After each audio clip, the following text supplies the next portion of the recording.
Good afternoon and welcome to stage 3 of the Tour de l'Avenir today. As you can see straight on our screens, no messing about. It is the day for the Team Time Trial. Yesterday we had a big bunch sprint, a chaotic stage that was won in fact by the sprinter Riley Pickrell from Canada, but the man that moved into the Maillot Jaune, the yellow jersey. As you see, another team just passing through into the finishing here. Slovenia just finishing with a time, didn't quite stop the clock there, of 16 minutes and 30 seconds. Last team off today will be Poland, and the start location for the Team Time Trial today in Watin, and we head towards Issoudun. Distance of this Team Time Trial 26.5 kilometers. Just a little bit of housekeeping in relation to this event that many of you will be familiar with, a few of you may not.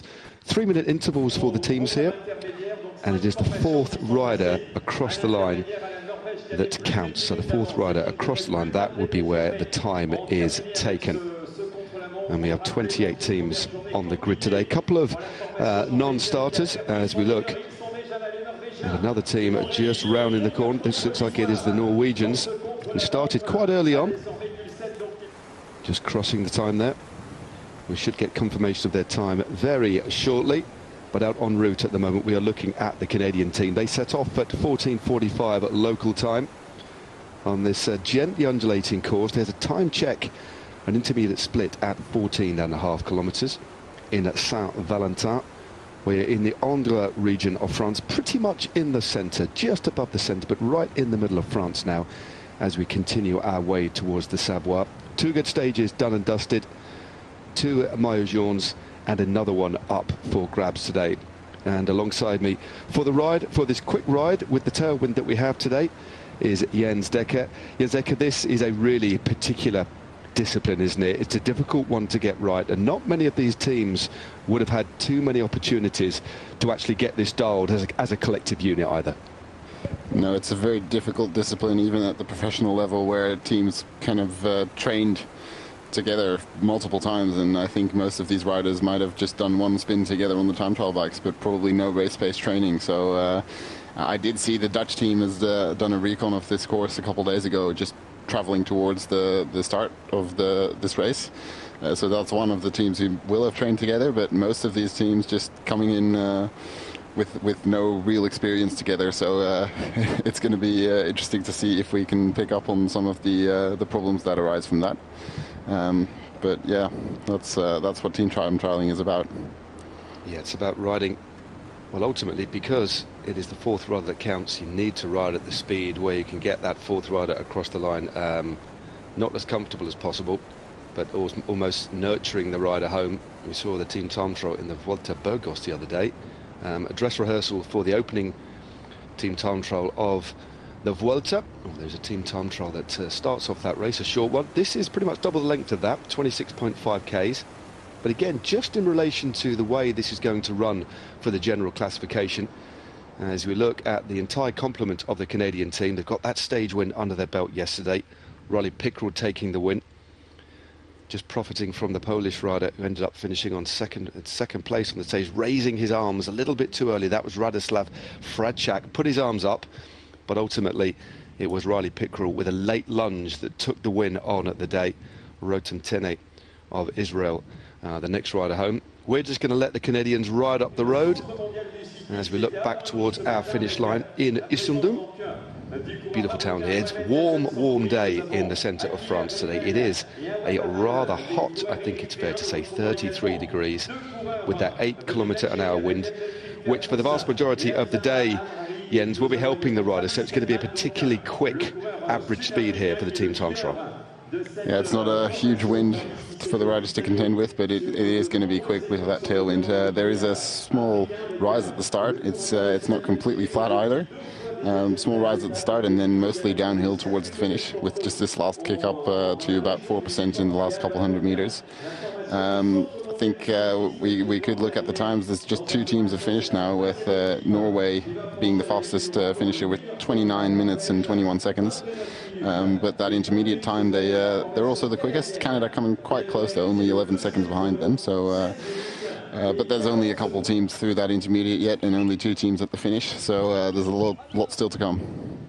Yeah, they'll be on course for just over half an hour, give or take. The next team off the ramp at 15:06 local time. And they should be off the ramp about now, actually, is Auvergne-Rhône-Alpes. That is the regional team. Following them, it will be Portugal. The first team off, in fact, were the Slovenian team, and they've already finished along with Norway as well. 2 very strong teams, but a little bit further down the pecking order today.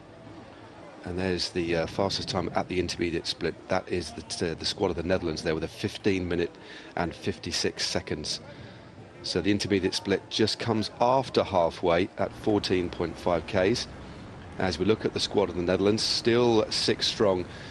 And the crucial thing in a team time trial, I don't know how many you've actually ridden, Jens, but as we know, is to try for as long as you can, keeping as many riders as you can together, especially in one of this sort of distance, because as soon as you start to lose resource, as we look at the Centre Mondial du Cyclisme, crossing the line there. But apologies for the lack of times on our screens. And again, we are running on a relatively limited resource here at the Tour de l'Avenir. It's great to have the race on for its entirety for the very first time, but we are running on a 4G setup, 1 static camera on the finish line, and just a couple of motos out on the course, so there may be gaps in between us seeing the teams.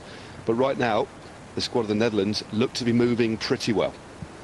They are moving really well. They've gained over half a minute in just over 15 minutes on the Norwegian team, and even more on all the other teams. So it's a 15:56 at the intermediate for the Netherlands, and then 16:29 for Norway. Canada coming in just behind that, and all the other teams a bit further behind. But the Netherlands look like they're going really fast, starting fairly early, of course, due to that crash yesterday. A couple of riders losing time.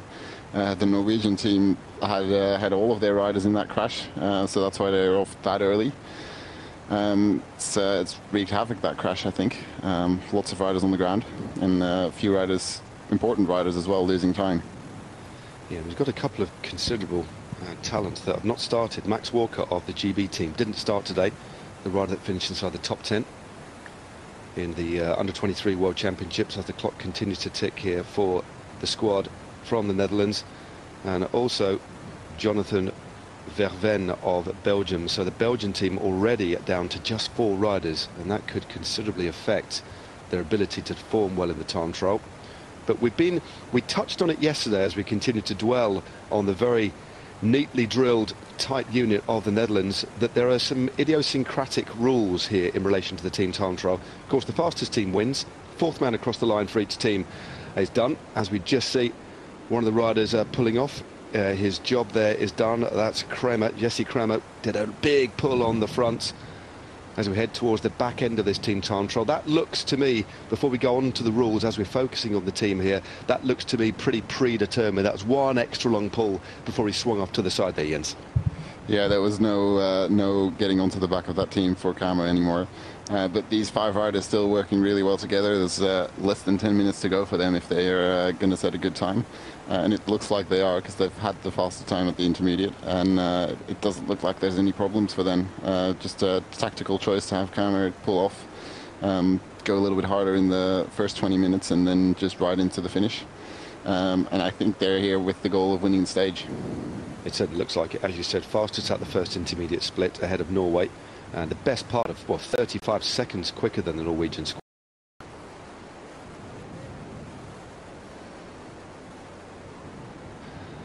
They have taken a fair chunk of time. But just back to the rules here, and we discussed them a little bit yesterday, although I've done a further deep dive.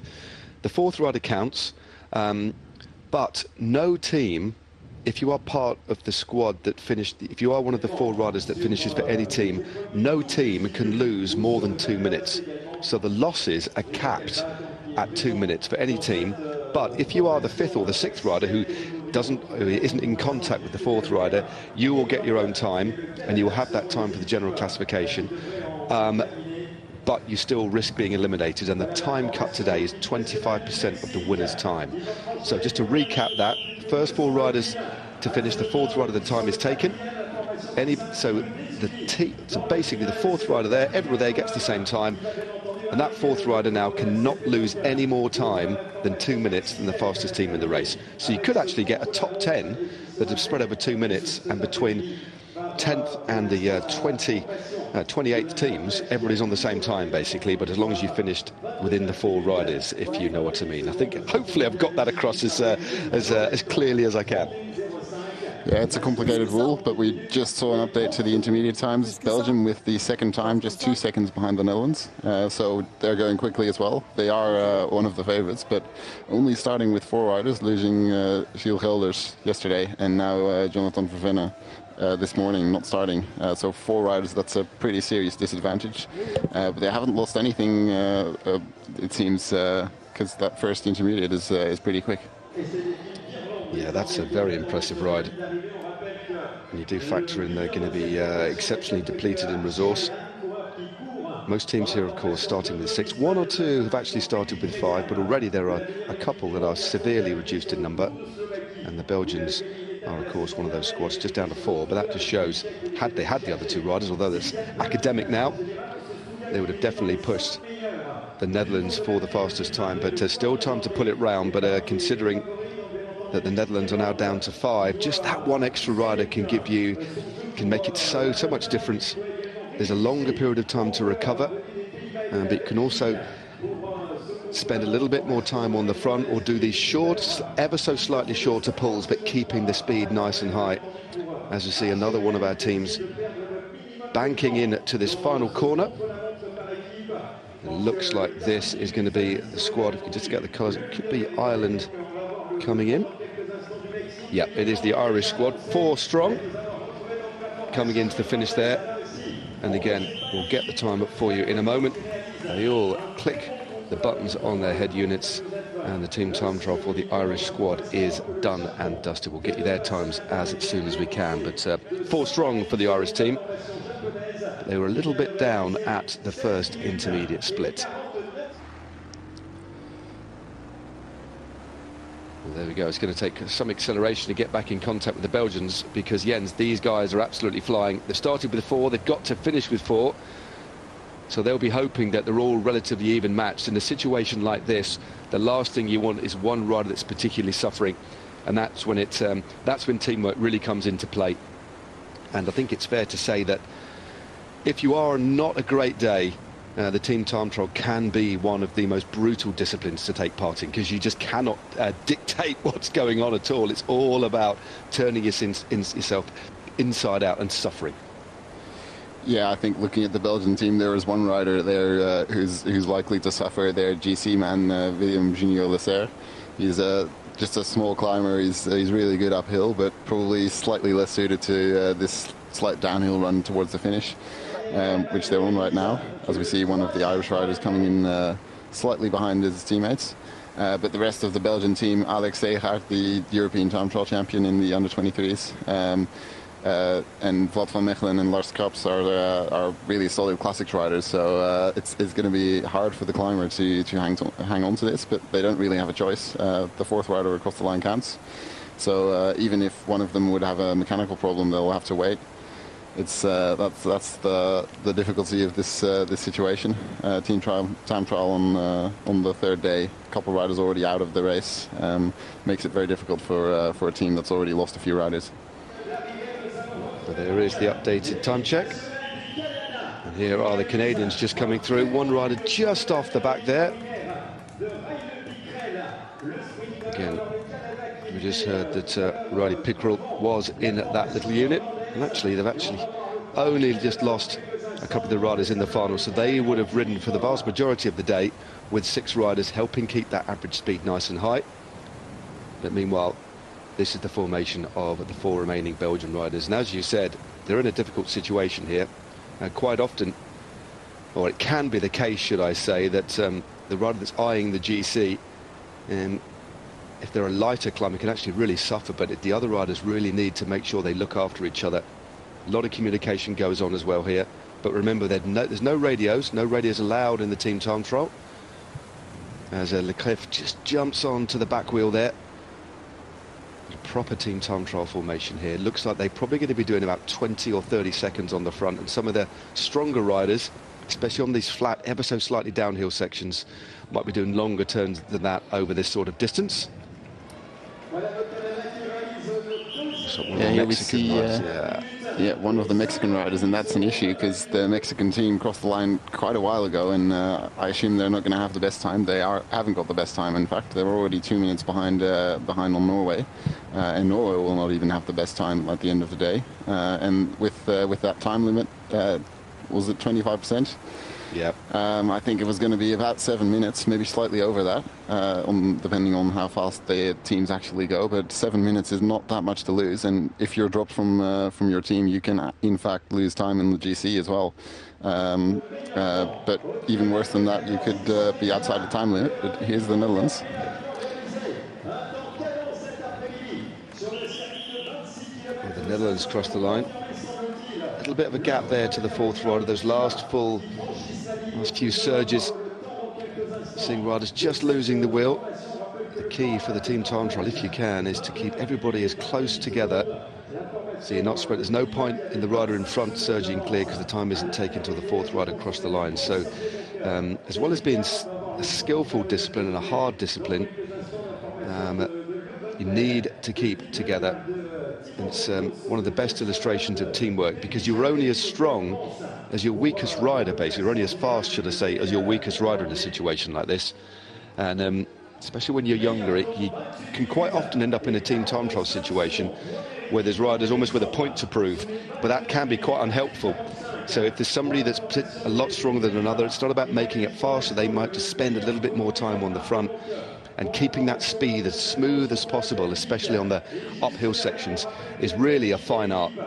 And when you see a team completely getting it dialed, it's super impressive to watch. We've got a timing update with the Netherlands coming across the finish line in 28 minutes and 45 seconds. That is considerably quicker than the Norwegian team, just under a minute quicker, but we are waiting for that Belgian team to come across the line.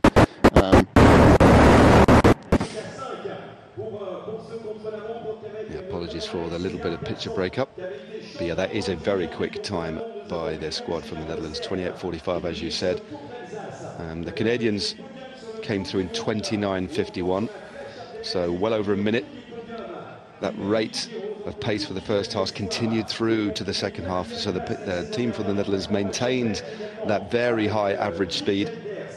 The Germans have come through in third place at the intermediate split with a 16.12. It looks like we're going to see another team finishing very shortly. It will in fact be, should be the Belgians next up.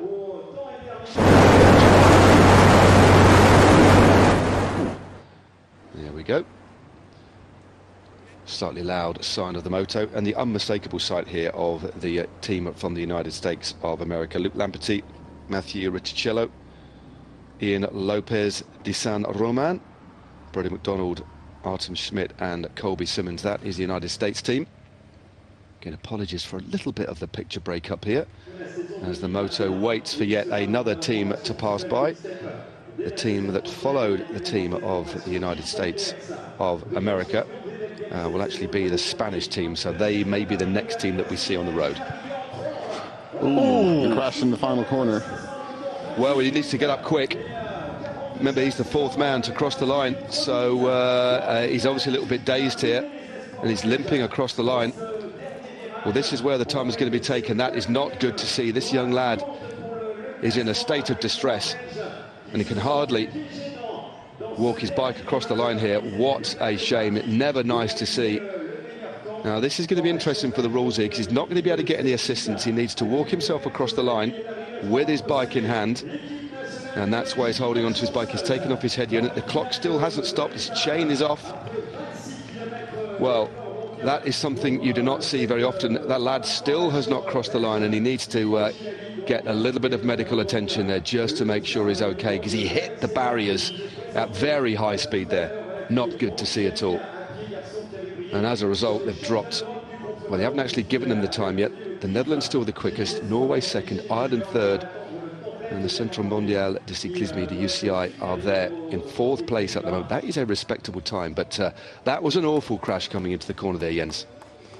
Yeah, awful crash. We of course hope the rider is okay, but it's actually going to be quite interesting to see what they do with that, because the fourth rider across the line, that is the case, but there is also a rule there, and I'm going to have to look it up.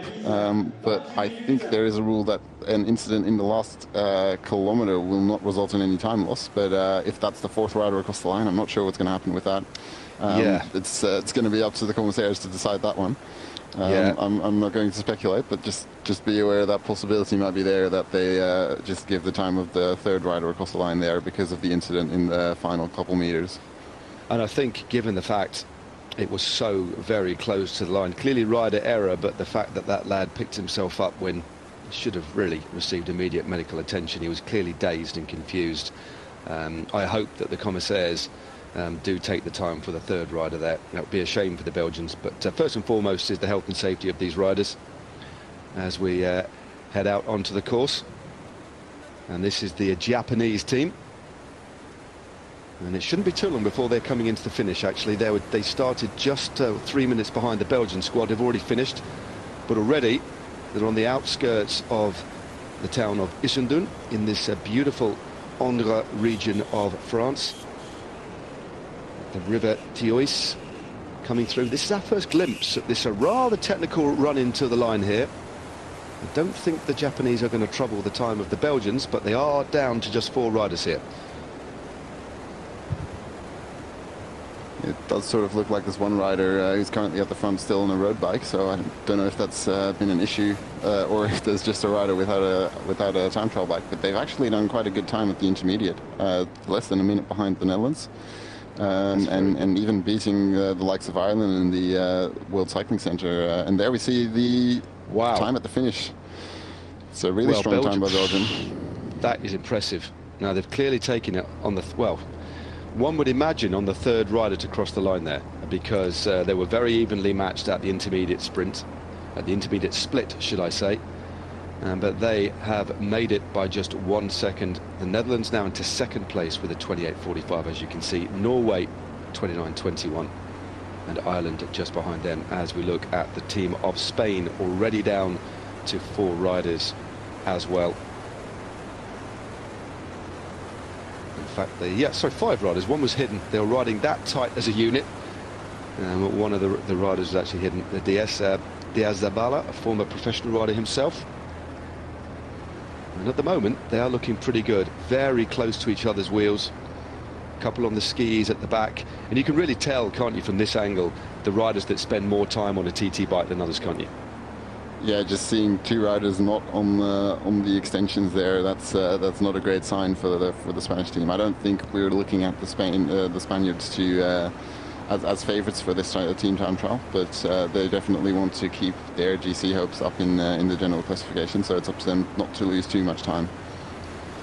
They were down to 5 riders before the start today. They lost Unai Asnar ahead of today's stage. It's Sergio Gutierrez, Fernando Teixeira, Ivan Romeo. Watch out for Ivan Romeo as one of the riders for the overall, as we see the team of Japan cross the line. Fourth man crosses there, all as a collective. It's a pretty nasty finish, that, really, isn't it? That's a very short finishing straight, and as we saw, the only team to have come to grief was indeed the Belgians, carrying that much speed into that right-hander. Ever so slightly overcooked it. But the several teams, it was quite an attritional day with the crashes that we saw, but we're seeing now one of the teams actually being caught. Now, that's a couple of the Japanese riders who are still out on the road, who have now been caught by the team of Germany. There's the Germans who won the team time trial in last year's Tour de l'Avenir. Yeah, they did win last year. It doesn't look, based on the intermediate, like they're going to do the same this year, but they have passed some of the Japanese riders. It's good to see those Japanese riders sticking together, trying to help each other across the line in respectable time, trying to avoid that time limit, because you really don't want to be outside the time limit on this kind of stage. So 2 riders sticking together, it's a good sign of some teamwork going on. It's already interesting. There's already a 3-minute spread. Mexico, the 8th team to have finished. They've got the slowest time at the moment, 31.54, just in front of Slovenia. The leading time at the moment, Belgium, 28.44. And that means at the moment, if Belgium were to stay the leaders of this race, and that is a possibility, they have an exceptionally good team. As we look at the German squad coming into that right-hander, let's hope they don't overcook it. Straight round the bend, efficiently, smoothly, and without incident. The Germans crossed the line, but as you said, they weren't really troubling the intermediate split earlier on, which is a little bit of a surprise. Yeah, of course, you have to imagine last year they had a couple of riders who've moved up to the elites now, with most notably Michel Hesman, who finished second overall and who was recently in the news with a possible doping violations announced by the team of Jumbo-Visma, the team he rides for. Yeah, losing a rider like that, a strong time trialist, that's not going to be great for the team performance. And I think they've brought some younger riders in to replace him, but that's going to, you know, develop in the next couple of years, and they'll probably be up there in the coming years as well if this team time trial exists in this stage race in a couple of years' time. No, definitely watch out, as you say, for their leader, really, Hannes Wilsch, exceptionally talented rider. As we wait for the next team to arrive. 28 teams. The last team off today will be Poland. They come off at 15. They'll be off the ramp at 15:48 local time in Vata. Heading south and then in an easterly direction today. If you looked at Issoudun on the map of France, you can pretty much drop a pin right in the centre. We're in the Val de Loire. The town of Issoudun was previously known as Issoudun. Actually, it's known locally by both names, apparently, Issoudun and Issoudun, as we get confirmation of the slender lead that Belgium had their 1 second advantage over the squad from the Netherlands. 29.01, the German team, so a very respectable ride by the Germans. Won't be repeating the success of 2022. Again, apologies for the lack of sight of riders. We are running on a limited resource here, so we'll catch the teams when we can. Another next team to finish should be the squad from Luxembourg, Colombia, Auvergne-Rhône-Alpes, the local squad, Portugal, Czech Republic, USA, who've already caught a glimpse of the United States team, Spain, Switzerland, Austria, Australia, Kazakhstan, Great Britain, Israel, Italy, France, Denmark, and Poland. That is the order today. 3-minute splits separating these teams. The last team off at 12 minutes to 4 local time. And looking at and here we go. This is the Swiss team, introduced nicely for us, unmistakable in that kit of theirs. And it looks like they have everybody still intact. Strong team. Expect pretty decent result, but right now they're looking good. We've got Arnaud Tindon, Daniel Schoenberger, Jan Christian, as you see, one of the German riders who was jettisoned earlier on, rolling across the line, looked utterly spent there. And back to the Swiss squad. Michael Albertini, been a pro for a very, very long time, a long and successful career. So much experience passed on from the team car to these young riders. But Fabio Christian, Robin Dons, and Ella Blum, that is your Swiss lineup. As we look at the next teams across the line, it will be the squad of Luxembourg. 4 riders strong, already got a man in the breakaway on day 1. As they cross the line, get confirmation of their time shortly. No King of the Mountains points available today, so Loic Bettendorf will be still safely in that jersey. But the Swiss team already, just looking at the kit, just looking at the way they're assembled as a unit, again, Jens, it gives us an indication of the materials and the backing available to certain teams as well, doesn't it, in terms of the infrastructure available to these younger riders too. Yeah, and I think for Switzerland, a lot of these riders have been fortunate enough to race for the Tudor development team that's been set up recently. So I think looking at this team, they might not have too much individual talent necessarily that really rises above the hayfield, but I think as a unit they're really well matched. They're really strong together as a team, and it's one of the teams we can look for maybe without that standout rider who's going to pull the whole team towards the finish. But with so many riders that are just good enough to do the same pace as one team with just one really strong rider and a couple riders just sitting on the wheel. I do think Jan Kirsten is the most maybe talented rider on this team, but he's still quite young and maybe not a pure specialist in the time trial either. But as a unit, I think they're working really, really well together at the moment. Yeah, they look really good, tight, benefiting from that tailwind at the moment. And they really are sitting tight on the wheel there. That's the key in a team time trial, is just trying to stay as close to the rider in front as you can, very much like you would in a bunch or in a breakaway, but it's made that little bit more technical by the fact that they are on these extensions. And if you spend a lot more time on your TT bike, you just get more used to the way it handles. It handles exceptionally different to a road bike, of course. Cornering on the skis is an art form in itself. You've also got to be aware of the wind with a solid disc wheel at the back.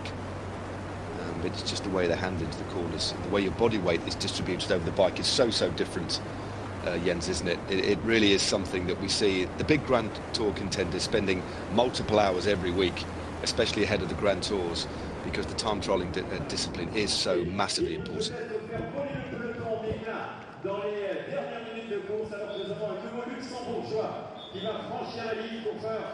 So another Luxembourg rider just crosses the line as we get confirmation that it is Belgium that still lead, 28.44. The team from the Netherlands in second there with a 28.45. Germany with a 29.01. Norway, Luxembourg moving into the top five. Now that is a very solid performance by that team. Just a minute and 2 seconds behind. And then Canada there currently sit in sixth place with a 29.51.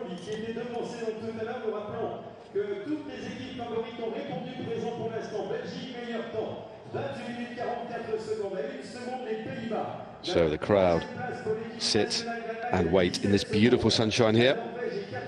Another rider just coming through with the van just behind. Let's hope this rider didn't suffer from a crash.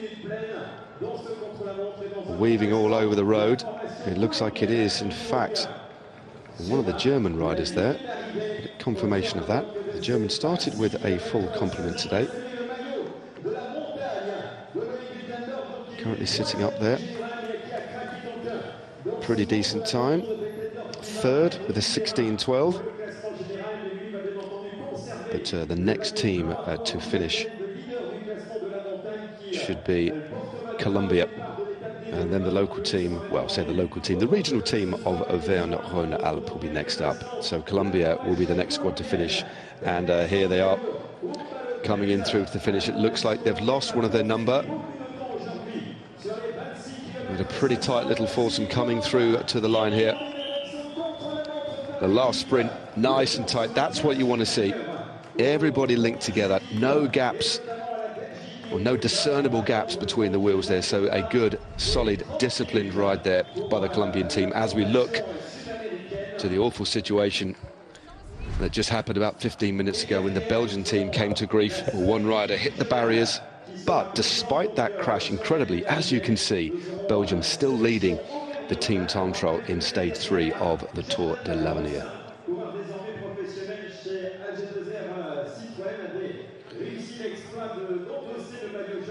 So still a lot of teams to finish in this race. Last team off, Poland. Of course, head the general classification. Michał Pomorski on the first stage of this race finished in the front group. Finished on 4th place when we finished in Gassy up in Brittany. Started the opening stage of the 59th edition of this race in Carnac. He was part of the breakaway that just stayed away to the line and was one of 3 riders from that original breakaway that finished in the front split today. In fact, he finished in 16th place yesterday, but that was enough, given the 6-second time gap that they enjoyed on the opening stage, to move him into the yellow jersey. So they will be the last team off today. What can they do? I think there might be some changes today. The Polish have a strong team. As we look now at another squad out on the road, this is the Austrian team. well on their way now. So the opening few kilometres, just an exceptionally fast section of road. Moving along well in excess of 55 k's an hour here by the looks of things.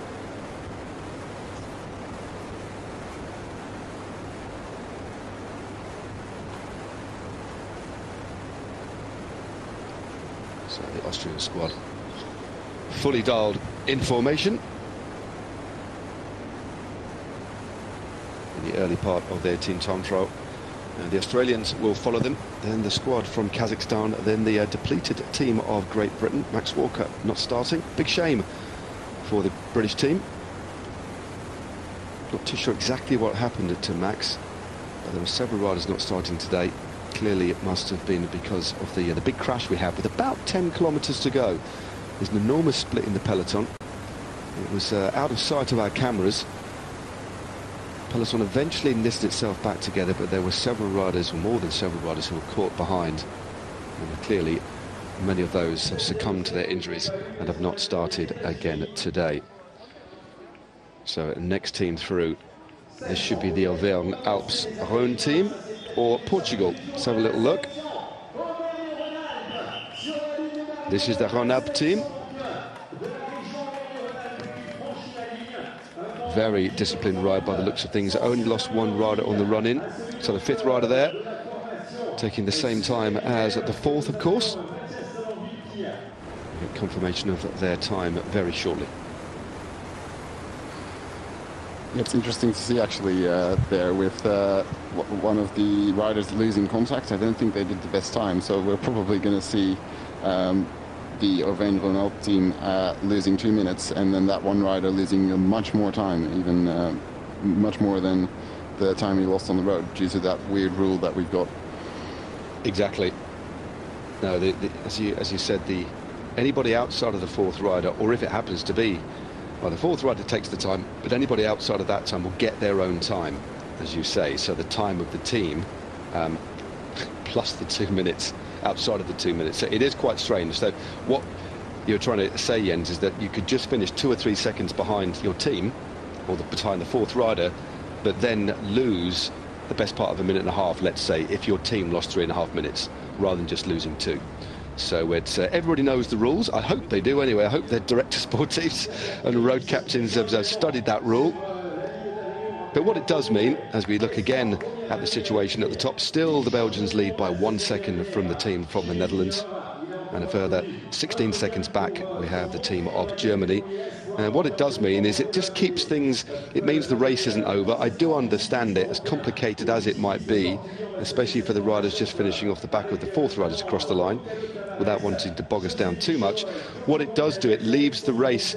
You could really, if a team lost 3 or 4 minutes, because they weren't, for whatever reason, but you have a GC rider in there, it basically does nullify potentially the last few stages of this race. So it's trying to keep things together, as we see the squad coming through now.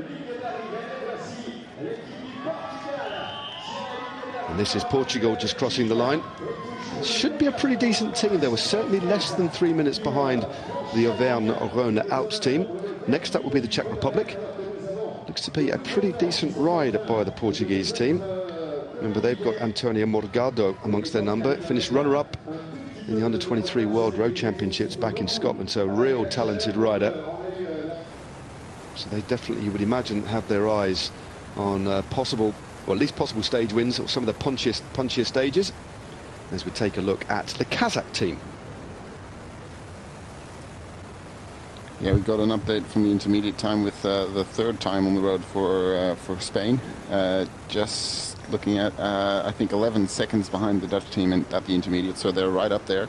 And the Dutch team did seem to slow down a little bit towards the end of the race, so I think there is a chance there, if Spain has paced this well, for them to be up there at the finish. It certainly looks to be the case. And the Spanish team, they've had a pretty decent record in this race. And just going back to the importance of the Tour de l'Avenir as a proving ground for young talent, this is, Tour de l'Avenir literally means the race of the future. We've had 7 riders in the past, since this race began back in 1961, who've gone on to win the Tour de France as well. The first being Félix Gimondi, We've also had Jopa Zoetemelk, Miguel Indurain, Laurent Fignon, Greg LeMond, Egan Bernal, and more recently Tadej Pogacar. They're the 7 riders who have gone on to win the Tour de France, and collectively between them they've actually won 15 editions of the Tour de France. So the race relatively young, I would say, compared to the Tour, of course, but 59 editions. Missed a couple of editions over the years, including 2020 for obvious reasons, but it's great to have this race back and for the first time on our screens. And I will, as I've done every other day so far as well, let you know that the first ever Tour de l'Avenir for the under-23 women will begin after this race as well. So for the very first time on the 28th of August, running to the 1st of September, we have the women's Tour de l'Avenir as well, which is wonderful news. As we look at the Kazakh team, still in full formation, got 6 riders strong. The 2 sons of one of the most famous Kazakh riders, controversial as well, Alexander Vinokourov. Nicholas Vinokourov and Alexandra Vinokourov both ride for the Astana development team and live and train in the roads of Monaco. So spend a lot of time in France, train up in the Nice area, when they're both representing their country in this year's Tour de l'Avenir. And we're actually in the breakaway. It was Alexandra Vinokourov Jr. that was in the break yesterday, took the mountains points before dropping back sensibly, I think it's fair to say, to the peloton behind. Now, the Australians normally are exceptionally good at this discipline, and it's very early days here, Jens, but the Australians already look pretty well drilled here, don't they? Yeah, they look to be working together. No real standout riders, though, so it's curious to see where they're going to end up. I don't think they've been really touted as some of the real favourites for this discipline, this stage today. But we'll see where they end up. Graphic showing Ireland, I don't think that's quite correct. But yeah, this is the Australian team. Just a couple more updates from the intermediate.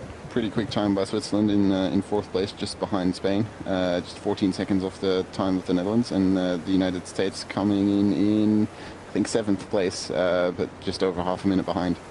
But we'll get more of those times coming through shortly.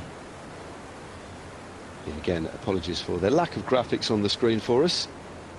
Still the Belgians lead by that 1 solitary second. That really was close, and they clearly have counted the time from the 3rd rider, because it was the best part of half a minute, 3/4 of a minute, that it took the unfortunate, as yet unidentified rider who came off on the last corner to actually cross the line. But as you say, it looks like they've practiced that rule. If there was an incident in the last kilometre, they'll be given the same time. But again, we'll see what happens. I'm wondering if there's a little bit of flexibility in relation to that rule. Some rules are at the discretion of the race organisers, but given they're only just a few metres from the line, I think it's fair. As we wait with bated breath for the next team to cross the line. Yeah, we're just looking at the Australian team. They've come in 5th place with a time of 16 minutes and 11 seconds at the intermediate time. So also pretty close, 15 seconds behind the leading team at the intermediate. Yeah, that's a pretty decent team performance so far by the Australians. And importantly, they still have collective strength as well. If you're pretty evenly matched, you can hold on to riders for a little bit longer. It just means, as I said before, you can get that little bit more of an opportunity to rest up. And you can also do shorter turns on the front. If you could do a slightly shorter turn on the front, it generally means you can keep that pace just a little bit higher. You see another team coming in to the final. This looks like it's going to be the team of the United States of America. 4 riders as they round that final little corner there, safely through, thank goodness. And the clock stops. And the final rider across the line, they look like Colby Simmons. Well, that's for the under-23 Jumbo-Visma team. And right out on the road now, it is the squad of Great Britain. Lucas Nurikar, Joseph Blackmore, Josh Goliker. No Max Walker, unfortunately. He failed to start today. Rob Donaldson and Jack Rutkin-Gray. Again, I'm expecting good things. John Herity, the manager of this team, a former manager of me back in the day for his sins. More of that later. But we were going to leave the GB team to ride on into the distance, and the next team that we'll see on the road are the team of Israel. Had a good ride yesterday. superb collective performance on the stage finish. Didn't quite pull off the stage win, but third and fourth shows they've got two of the best sprinters in the race, Jens. Yeah, it certainly does, but there's not too many sprint stages coming up from now on. No. There's a couple of hill stages, and then we are into the mountains. So I think the sprinters' days are sort of numbered. Let's see if they can hold on for the rest of the race. But this is sort of the last flat-ish day, and then from tomorrow onwards, we'll see some hill stages. A few more teams to take to the ramp. Italy, so Israel will be on the road already. We're not seeing the teams on the starting line, but we've got Israel. We saw GB. Israel are out on the road, as are Italy. France are also out on the road. Denmark, and in 2 or 3 minutes' time, the last team will actually take to the start ramp, Poland. So they're off at 12 minutes to 4 local time. So that means they've only got a couple more minutes before all of the teams are out on the road. And then in around half an hour following that, we'll know who's going to move in to the new Maillot Jaune. Right now, Belgium lead the rankings, a superb time of 28 minutes and 44 seconds. The team of the Netherlands in second there, just 1 second shy, 28.45. Then we have the Germans, Norwegians, Luxembourg, and a solid performance as well, moving themselves into 6th place there from the United States of America, just 1 minute and 2 seconds behind the speeding quartet of Belgians. So, that was the hot seat, or the interview seat. Well, there's Spain just crossing the line here. Couldn't quite catch the time of the Spaniards. Yeah, Czech. Spain was strong at the intermediate, just a few seconds behind the Netherlands, so we expect a good time from them. We're just curious to see where they end up exactly, but we'll get that time coming through in a couple minutes, probably. Yeah, the Austrian team have actually posted a good intermediate time as well, only 2 seconds behind the Australians, so that's a very good time, should I say, from the Austrians at the intermediate split. And the Swiss posted 16.10 as well, as the last of our Americans just crosses the line there. Looks like we're going to pick up the Kazakh squad for a period of time. Still their full complement of riders. Andrei Remk, Yegor Strelnikov, also there Ikam Dositeyev, Maxim Dariskin, and then we have the brothers Nicholas and Alexandra Vinokourov, but still the full complement here, all looking pretty well drilled in the early stages of their team time trial, or the earlier stage of their team time trial, should I say. Yeah, so we got the time from Spain, 29 minutes 11 seconds. That's 4th place, so they lost a little bit to the German team in the run-in, and there's a lot of teams in the intermediate very close together there. I think that's but yeah, there we get the confirmation on screen. But there are 6 teams, I think, within 5 seconds at the intermediate, just behind the Netherlands and Belgium. In that sort of 3rd to 7th region, there's a lot of teams close together, so it's really going to be decided in the final. It certainly is. And just remember, it is Mikhail Pomorski that leads this race as we look at the squad of Israel for the first time on our screens. With that 3rd and 4th place yesterday. But as you were saying, it's all about their riders.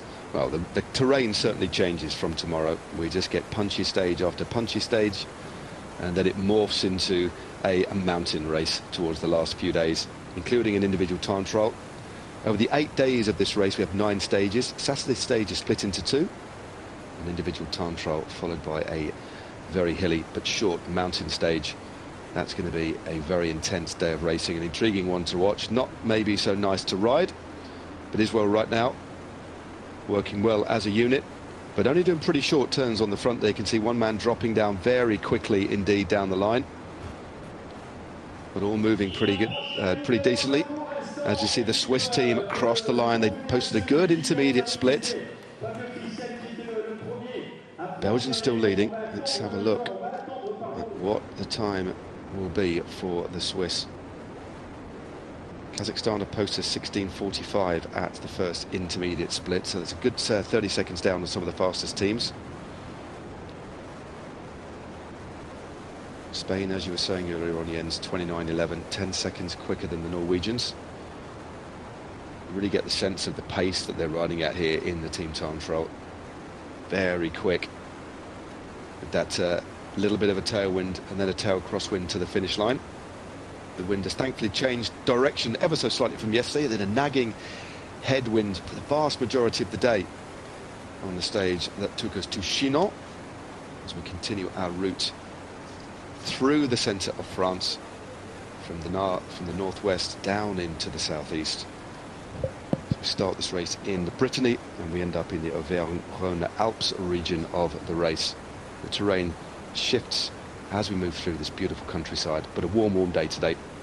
Very sunny and hot conditions. And the hot conditions, especially in these, not so much the skin suits, but in these helmets, the riders can get very hot and build up that heat. And it's still the team of Belgium that are leading, but a good time there, Jens, from the Swiss. 28.54, only 10 seconds shy.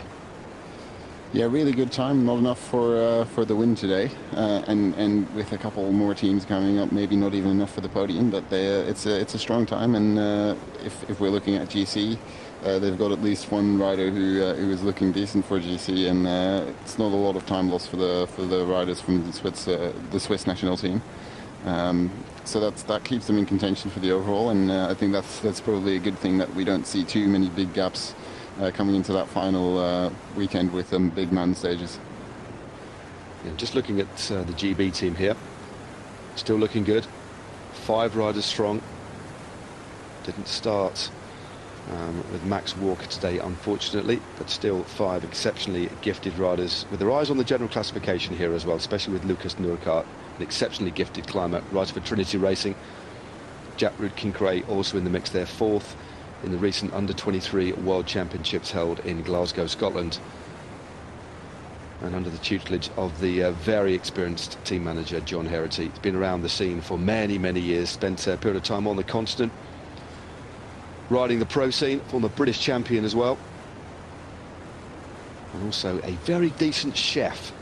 I'm not sure he'll be cooking these guys dinners every day, but a very good cook as well is Mr. John Herity. But the GB team so far looking good, looking dialed, and importantly looking tight. That's one thing about the Team Time Trial, you have to keep those gaps nice and tight. And as we look at the Austrians now crossing the line. Austrians crossing the line, they had 16:11 at the intermediate time, which was the 6th time, and that's the exact same time that the British team just posted. So they're right up there, not quite there for the win probably, but they are definitely in the mix. With a lot of teams just running sort of around that 16:10 mark at the intermediate, so they are about 15 seconds behind at the intermediate, but that could still all change in the second half of this Team Time Trial. It does.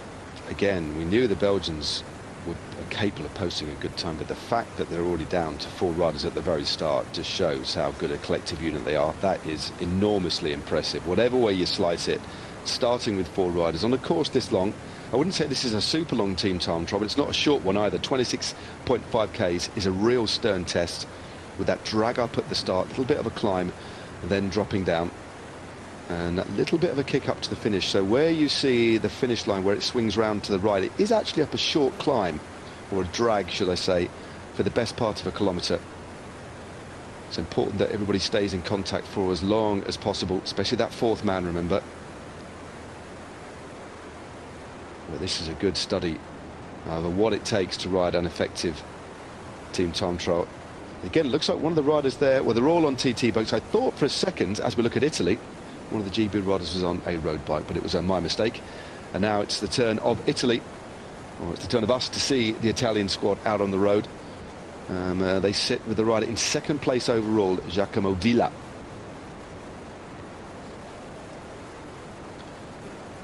So, just looking at the GC and how many riders in the mix. So we got first 5 riders spread, first 4 riders spread over just 6 seconds.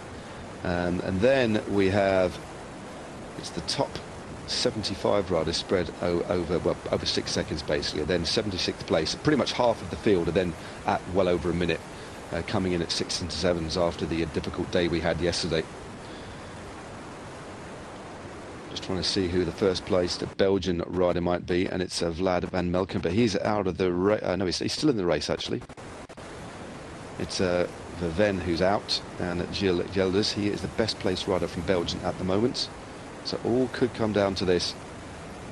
As we look at the Italian squad, all looking good at the moment.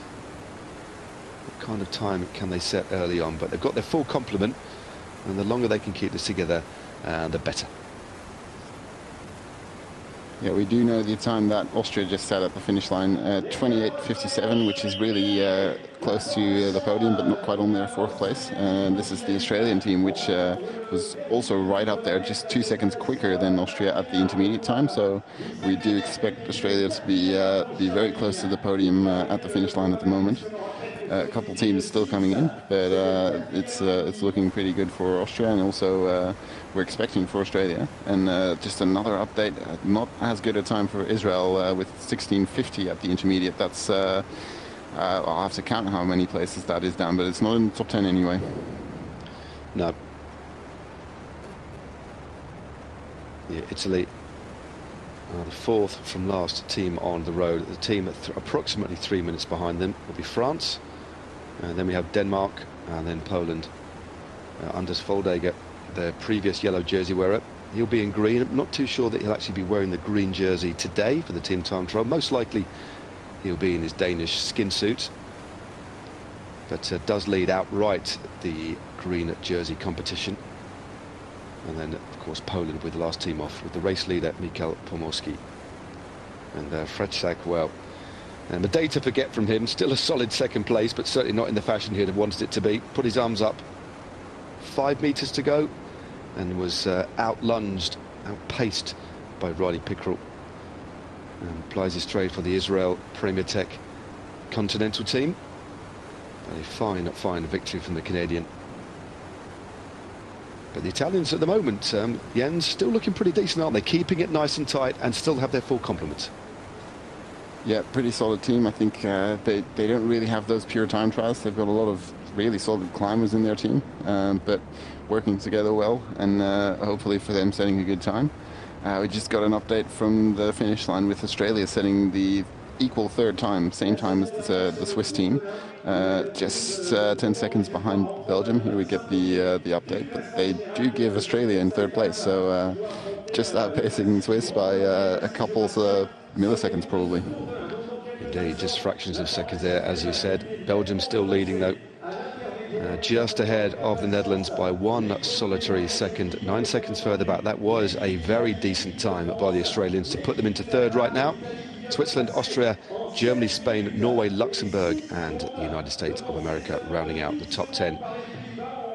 A minute and 2 seconds separating them. So all of the top 10 teams pretty evenly matched, relatively speaking. As you see, another rider just coming in to finish his time trial. Fighting all the way. Remember, the time cut does apply to riders' distance. That's one of the Australian riders. As we head back to the team of Israel now. Still looking good here. Still 6 riders strong. Again, massively important here. As you just see, that's the hardest bit of a team time trial quite often, isn't it? You've done your turn at the front. You're dropping down the back, and then you've got to find that little spike in power just to latch back on as last man. Yeah, it's one of the most difficult things in cycling. I can't say I've done many team time trials at this level, but I've certainly done a few in the youth categories, and it's a really hard moment. Just you're completely finished from that turn, looking forward to recovering the wheel, and then you've got to spike the power up even more just to get on the wheel. It's not a great moment, but team time trials are all about suffering, especially today with those time trial helmets in the heat. It's not going to be a fun day for anyone. No, it certainly isn't. It's very warm. It's Tenney Rotem-Tenney just latching on the back there. Good sprint by him yesterday. And the next team to come through. Emerging around the corner at the moment. This should be the Kazakh team. Yes, it is. The Kazakh squad, well, look at that. They've got their whole company. That is a very decent, well, collective showing of strength by the Kazakh squad. 6 riders strong, 4th to count. So the clock stops with the 4th rider crossing the line there. But I'd imagine everybody's going to be given at the same time there. So a solid team, a collective performance there from the team from Kazakhstan. Looked like a pretty well-disciplined performance. The time, that remains to be seen. get that to you as soon as we can, using other means. Yeah, but we can give some time updates at the intermediate, because we've got a what was a third place for Italy with 16:06, which was 10 seconds behind the Netherlands. But then the French team that we see on our screens right now with the white jersey wearer Pierre Thierry posted the quickest time, 7 seconds quicker than the Netherlands. So they are on a really strong ride at the moment. And here is that team. Super strong ride, and the wearer of the white jersey, the local lad. Well, he was local when we started off in the beginning of this race. And that is Pierre Thierry. There he is, latching just on to the back. Solid performance by him. Wears the white jersey outright. That is the situation. The time to beat for the French squad, who, as Jens was just saying, are up at the first intermediate split. Belgium, remember, were second. They weren't the quickest team at the first intermediate split, but despite them being only 4 riders strong, still managed to best the time of the Netherlands by a singular second. But what can the French do? They have the slight advantage of knowing what the time is to beat. It's only a slight advantage.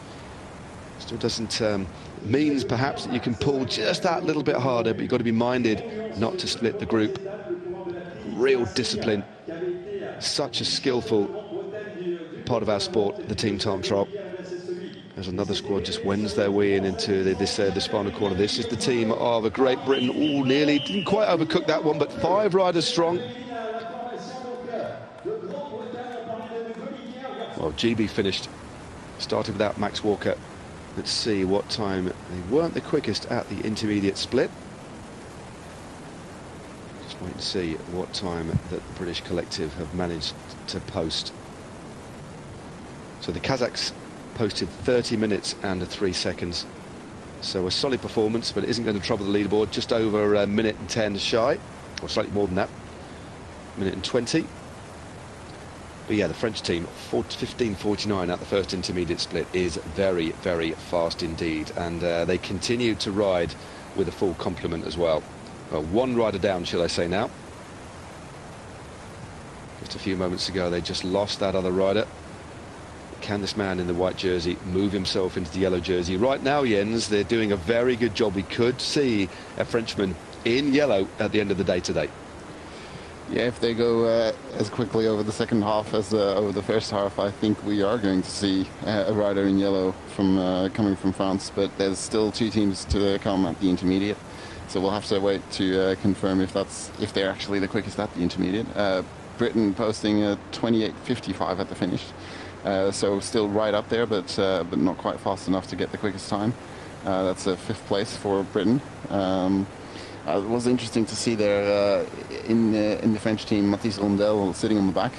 He was named as one of the climbers in their team, and it looked like he was skipping some turns. So it looks like they're intent on keeping him in the team, getting him across the line as quickly as possible, and not having him work too much, not dropping back.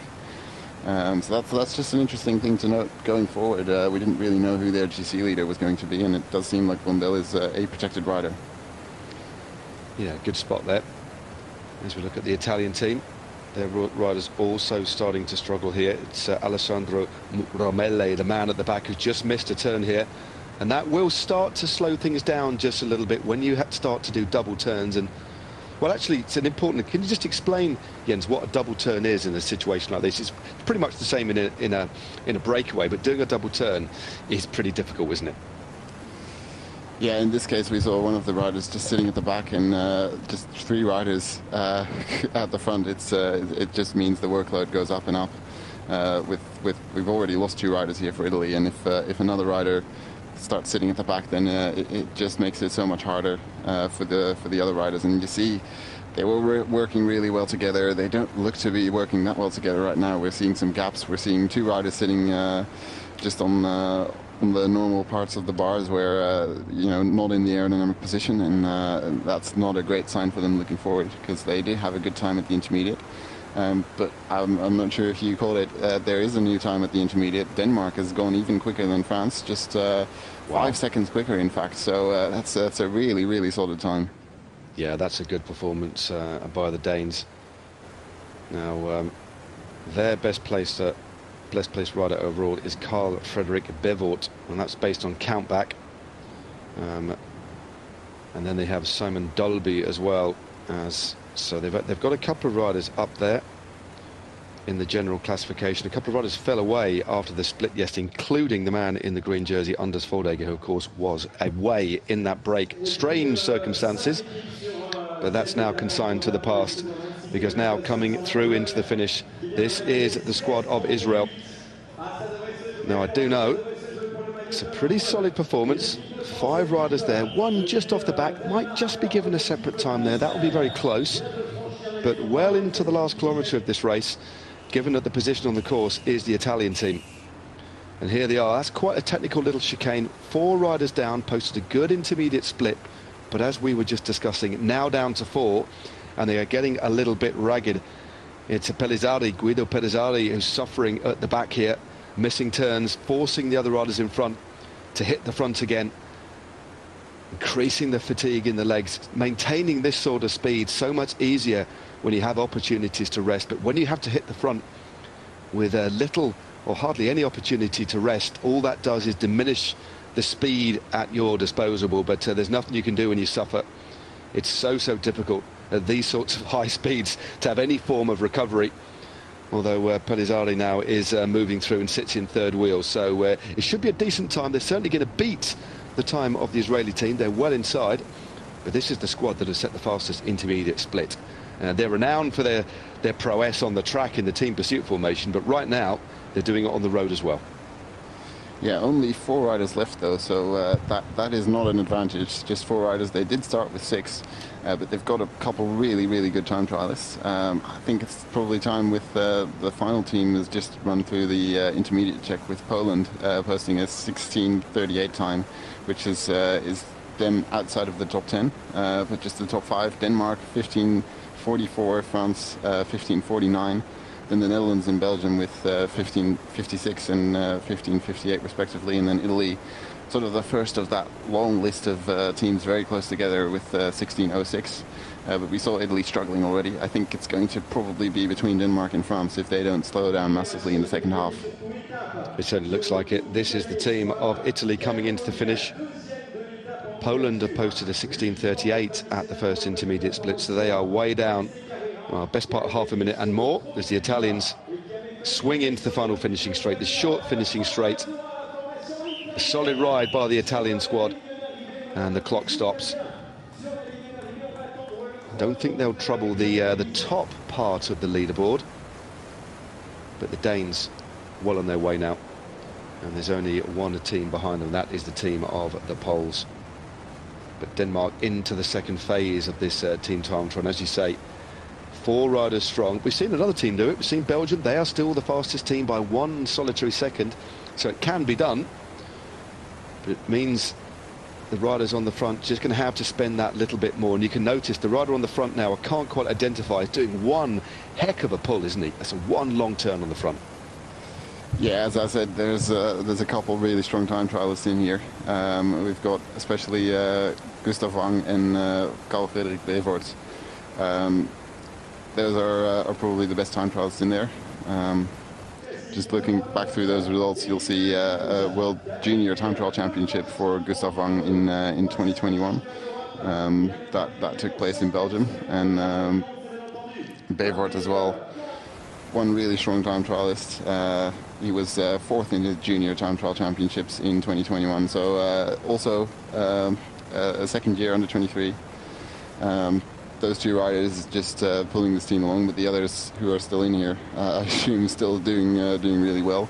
We see Simon Dalby seems to be at the back. He's their GC leader, and I assume he's not going to be doing too much work. He's more of a small climber, not a huge engine on the flat, but they'll want to keep him in that team for the finish, not to lose any time, maybe even to gain some time on the other GC contenders.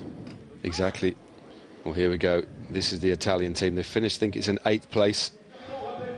Totally and utterly spent as one of the other Italians who was dropped by his teammates crosses the line a further couple of minutes back. Only 3 more teams to finish, remember. It is the team of the French who set a very quick intermediate split, but not as quick as Denmark. And then the final team on the road, the team of Michal Pomorski. They will be the last team to finish. This should be the squad of France with the white jersey coming in to the final corner. of Pierre Thierry. What can the home team do today? The clock stops. Thierry crosses the line, the first of the French contingent. 44, I think that was. So that could be the lead. We'll have to get confirmation of that. So that was a 44 that was posted by the French team.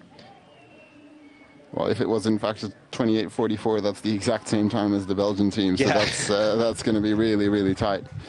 We did get the time of Italy now, 29:03, which is not good enough for a place in the top 5. They have probably lost some time in that second half when we saw them just losing that perfect cooperation at the end.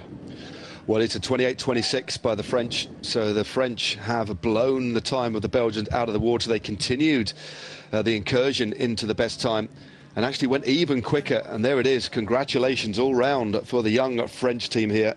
The best time, 28:26, Jens. That, all things considered, is an absolutely superb time.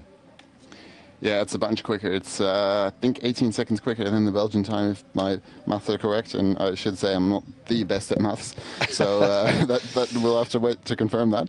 But it's definitely the quickest time on the road right now. But we're still waiting for that Danish team, also for the Polish team. But the Polish team quite far outside the quickest time at the intermediate. So we're looking for the Danish team to see if they can still beat that time of the French riders.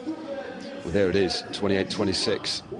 For France, beating the time of the Belgians, which stood for so long, 28:44. But as Jens was saying, we still have the mighty Danes out on the course, who set the fastest intermediate split by 5 seconds. They're the fastest at 16.5 Ks, 15:44.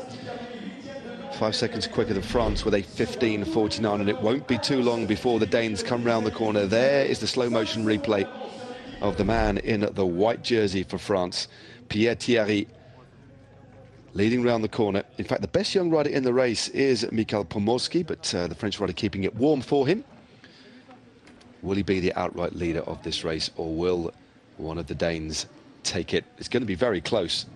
There are several Danes at 6 seconds, but no doubt about the team that look like they're going to be up there. Well, this is it. This is the Danish squad coming into the finish. They're having to ease a little bit to make sure that their final rider there, Dolby, is in the mix. It's still Dolby at the back, as you said, the smaller climber struggling. He's there or thereabouts, and the clock stops now.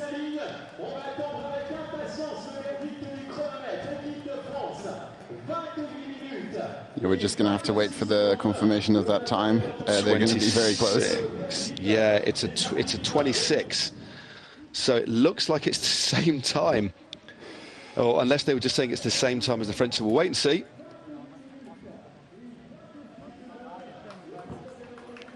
Oof, it's very, very close. So all I keep hearing is 28:26. So this is pretty tense. Again, apologies for the lack of graphics on the screen. Oh, no, it is 28:13. So the Danish have beaten the French team by 13 seconds, Jens. So unless something dramatic changes on the road, the Polish team well out of it at the first intermediate split. We're going to see a new maillot jaune, and the stage winners are the team from Denmark. Cooling down here in these hot conditions. What a ride by the Danes. Yeah, it does look like they've gone very deep, but kudos to them. They've posted the quickest time. That's a stage win for Denmark. Just seeing that confirmed right now.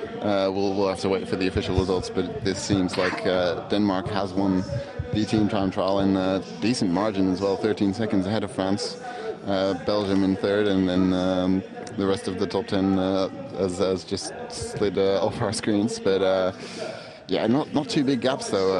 I think we expected a little bit more gaps across the road. Of course, we've still got one team out on the road with the Polish, but as this is looking, they didn't have a great time already at the intermediate, and this is not looking great. You really don't want to see such a big gap in the middle of your team in the middle of a team time trial. So I think we can probably safely say that Denmark has won the team time trial, but we'll just have to wait until Poland has crossed the line to know that for sure. Yep, they're certainly having to nurse the yellow jersey. Michal Pomorski struggling just a little bit there.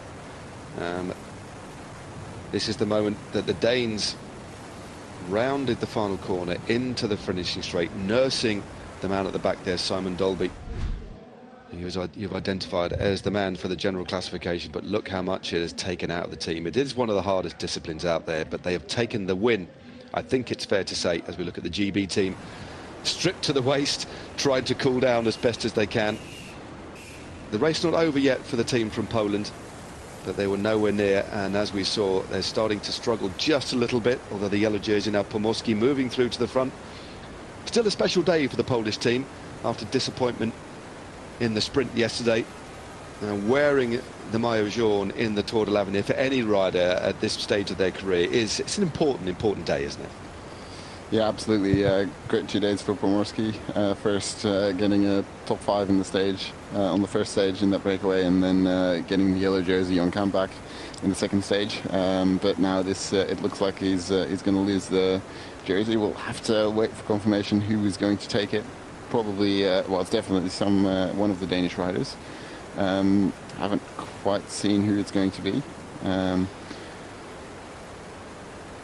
It might be Dolby. I think he's the best placed just on Kampbach. It's at the same time, or it could be Carl Fredrik Bevort, who's 13th overall. But this is purely on Kampbach on stage placings. So we shall have to see. Several of the Danes on exactly the same time, as you'd expect so early on in this race, as the Polish squad head through to the finish. And Radoslav Fradček, Matthias Gadjlovic, Michał Pomorski, and Mikolaj Skulk, Kamil Sichma, and Kepa Kwemiec. Now that is the lineup for the squad. 5 riders left coming in to the last kilometre or so here. This is that drag up to the line in the centre of Isudu. It's quite nasty. Just goes on and on before they get that little bit of a right turn. And there's another one of the Danish riders who was dropped a little bit earlier on. He should finish safely within the time limit. It's about to be caught, not quite, by the Polish team, with the yellow jersey on the shoulders of Michał Pomorski. But he won't be in the yellow tonight. It will be one of the Danes, but still a battling, solid performance by the Polish squad. We've had a good opening couple of stages here in the Tour de l'Avenir. A day in yellow, a couple of top 5 performances, but the team of the day still desperately trying to lower their core body temperatures here. Denmark, the winners of stage 3 of the Tour de l'Avenir. And there is confirmation. They take the win with a searing time of 28.13, 13 seconds quicker than France. And then Belgium in third with a 28.44. And then we have the Netherlands, Australia and Switzerland. So a good day for Denmark. Really good day for Denmark, and I mean, of course, the stage win is a really important thing in the Tour de l'Avenir. But we're also looking at the overall with Simon Dalby, who finished second in the peace race, for instance. So he's going to be someone to look at. Here we see the green jersey coming across the line. I think that must be Anders Fuldegger. I think it was indeed, yeah, Fuldegger. Yeah. So we'll be still in that green jersey heading into tomorrow, but we can confirm that the winners of stage 3 of the Tour de l'Avenir, the team time trial, 26.5 Ks, won by Denmark ahead of France, Belgium, the Netherlands, Australia, Switzerland, Great Britain, Austria, Germany, and rounding out the top 10, Italy. So 50 seconds separating the top 10, so narrowly matched, and no rider that finishes with the team of 4 will actually lose more than 2 minutes, but pretty tight at the top there. So not really, when you think about the distance there and the fact there's under a minute that separate the top 10 teams here, they're actually, relatively speaking, evenly matched here, Jens, aren't they? Yeah, exactly. And just counting up, I think there are 7 teams who are going to make use of that 2-minute rule, but all the other teams finishing within 2 minutes of the winners. So not too big a gap between any of the riders, really. It's just a couple of the nations losing more time than that. But we will have to wait for the results to see if any of the drop riders are actually outside of the time limit, because it was a really quick time trial. I don't think it's going to go well for anyone who's been dropped by their team. We saw a couple of riders dropped coming in quite far behind their respective teams. So that's something to look for tonight when we see the results, and we'll probably tell you if anyone's finished outside of the time limit tomorrow during the broadcast. Yeah, definitely. That's going to be nervous reading for some riders. There was one or two that we saw that were there or thereabouts, given that time. So there's going to be about 7 minutes, give or take, maybe just over. As another rider finishes. Looks like a rider from Poland on the road bike. Again, he was about 3 or 4 minutes behind his team. As the Danes sit on the sidewalk. Quite often, our sport there's a veneer to our sport. There's this romantic veneer, but then it's a sport of the people as well, isn't it? Here they are, just sat at the side of the road on the curb, getting changed. I do love how accessible our sport is, you know, and these young riders moving up through the ranks, sleeping in dormitories. I've seen some posts on Instagram and on Twitter from some of the riders in the teams. But that is the way it is. It's interesting, but it's the way you learn your trade, isn't it? And it's where I think you understand whether or not you want to become a pro road rider.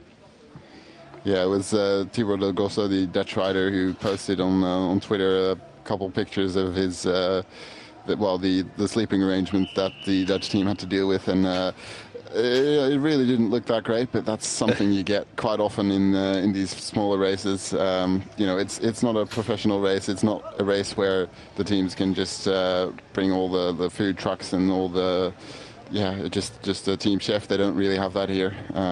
It's just living off of the generosity of the organisers, and that tends to, you know, they don't tend to sleep in 5-star hotels, let's say that.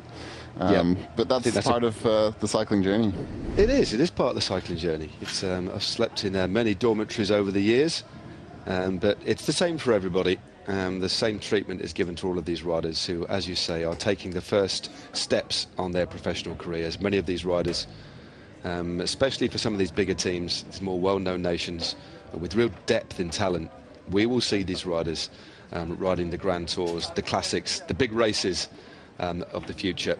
And it's wonderful to get this insight that we're treated to of how raw this sport is at this level as well. But no, a solid performance from Denmark. Still waiting to see which of their number is going to be moving into the Maillot Jaune ahead of the next stage of this race. And we're moving into the hills tomorrow. We head from Arregrande to Évaux-les-Bains for stage 4, 150 Ks. And unfortunately, we're getting a look at the Belgian team with that unfortunate crash into the barriers in the last few metres. The Belgian team were given the time of the third rider to cross the line. Still haven't managed to identify who that rider was, but fingers crossed he's okay and he's got some medical treatment, but he did manage to cross the line. Yeah, I think, not really trying to guess anyone, but I think it was Alex Segaert who crashed out on that final corner. I'm still not quite sure how it happened there, but we did see a couple teams coming in, sort of not taking the outside line, as you see the French riders coming in here. Just taking the outside line, cutting into the corner. A lot of teams staying on the inside, and that makes the corner a lot bit more difficult. And saw a couple of riders really struggling on the outside of that turn, and just seems like the time trial position maybe messed up their vision, and they didn't swing out to the outside in time to take that corner properly. Yeah, and as you say, they were carrying a lot of pace. The only team that we saw that came to grief, still a very solid performance by the Belgians on the day. But as I was saying, we move on to a real punchy stage tomorrow. There are 3 categorised climbs, certainly no mountains. We have a 3rd category climb at half distance, and then a couple of 4th category climbs on the run-in to the line. But we finish in Évaux-les-Bains. It is a 150.1 kilometre stage. You never know in this, it does actually finish up a short climb as well. So it is a hill top finish, certainly not a mountain top finish. But make sure you join us again slightly earlier tomorrow, 1300 hours British summertime. So that's 1400 hours. Well, here we go. Anders Foldager. Yeah, fuck. The guys rode so fast, so fast. I couldn't keep in the wheels, so they were amazing, the other guys. So yeah, I just had to stay inside of the time limit. And Yellow jersey for your team, huh? Yeah, I think we have the 3 jerseys now, 2 stage wins. So yeah, I will call it a good start. Thank you. I'm a big fan of these very short interviews. So there we go. Anders Foldager, he will still be in green at the end of today, moving into tomorrow's stage. Still no indication as we get another slow motion replay of the Danish team coming into the last few metres of their time trial, which proved to be the quickest. Still, we are not sure of which rider that has been given the maillot jaune. So as soon as we get that, before we go off air, we'll pass you that information. Of course, there's confirmation of at the stage again. 28 minutes and 13 seconds. 13 seconds quicker than France. And the long-time leaders, Belgium, ultimately had to settle for third place. The Netherlands, Australia, Switzerland, Gran Bretagne, Great Britain, Austria, Germany and Italy. That is your top 10.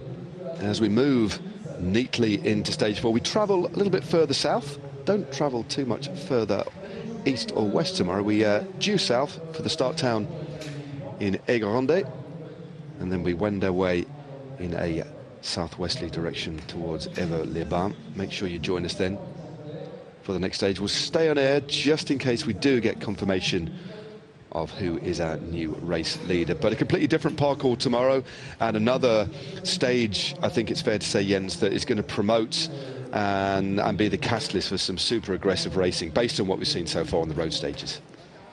Yeah, it's a stage finish that we've already seen in one of the smaller professional races, Tour de Limousin in 2020. It had the same finish. That was won by Luca Wackerman in a late attack. Big group sprint behind though, so it's quite a tough climb, but it's not quite steep enough for huge differences. But I think, given the sort of racing we've already seen this week, I think we're going to see some aggressive racing and probably not quite a group sprint finish. So we're going to see the punchers come out to play.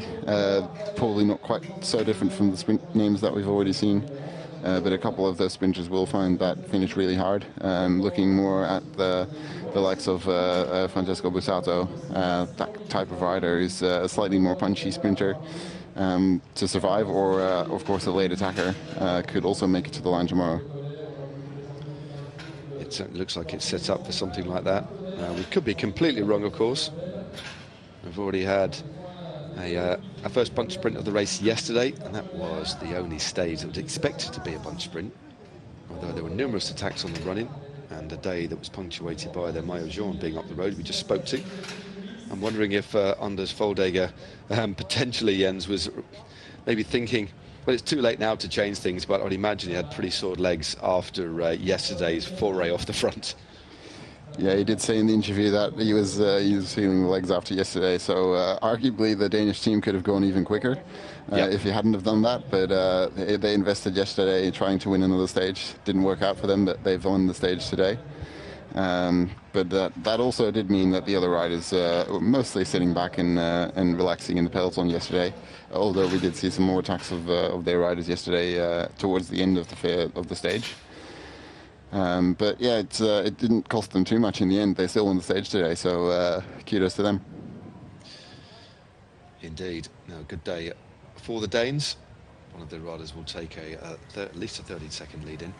Remember, no time bonuses in the Tour de l'Avenir, either at the stage finishes or at any intermediate sprints. The intermediate sprints solely carry points towards the green jersey competition, and the first of those sprints tomorrow comes at 31 k's in. We'll then have climbs at 77, 123 and 140. The last categorised climb tomorrow comes with only 10 kilometres to go, although, as Jens was mentioning, there is a nasty kick up to the line.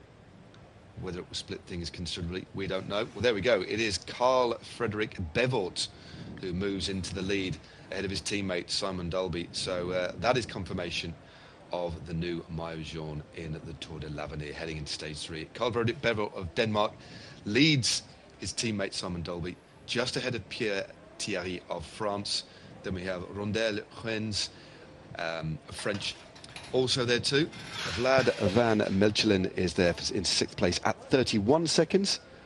And then we have Rederink of the Netherlands, Christian of Switzerland, and then 2 Australians, McKellar and Murridge, rounding out the top 10. So that is the situation heading into the final, well, it's not the final stage, sorry, the 4th stage of the Tour de l'Avenir. We have a new maillot jaune, And we have some Danes to speak to by the looks of things. Just a word on each of you.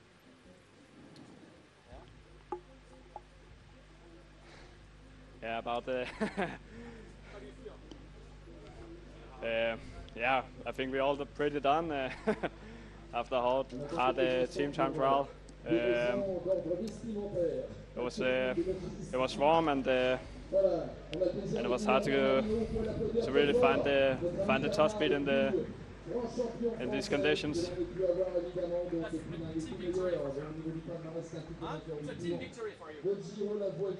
Yeah, this is a huge victory for Denmark. This is a goal that we knew we had, and we're just really satisfied to complete the goal and to help Simon, our GC guy, get in a great position before the mountains.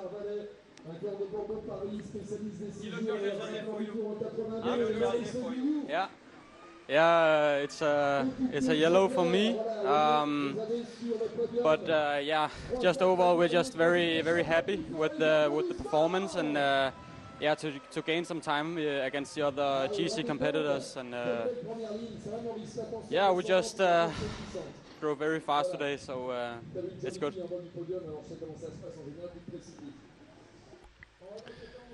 Well, there we go. That was it.